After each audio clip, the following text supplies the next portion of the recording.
پکا ہوا، وعلیکم السلام، پکا ہوا چکن انسان خواب کے اندر دیکھتا ہے، رزق اور نعمت اللہ تبارک و تعالیٰ عطا فرمائیں گے۔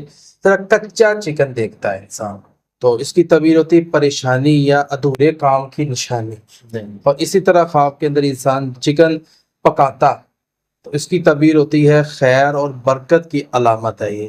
اور اسی طرح چکن کھانا مزیدار، بڑا اچھا چکن ہے، اس کو بندہ کھا رہا ہے، خوشی اور نفع کی علامت ہے۔ اور اسی طرح انسان چکن کھاتا ہے بد مزہ، مایوسی یا تلفی کی علامت۔ اسی طرح خواب کے اندر انسان چکن کھاتا ہے جو بہت اچھا ہے، دولت ملے گی انسان کو۔ اسی طرح زندہ چکن دیکھنا کسی کمزور شخص یا جھگڑے کی نشانی ہے۔ جو انسان زندہ چکن دیکھتا ہے، مطلب زندہ مرغی دیکھتا ہے، تو یہ چیزیں ہیں۔ بہت شکریہ جی۔ ناظرین، اگلے پروگرام میں پھر حاضر ہوں گے، ہمیں اجازت دیجیے۔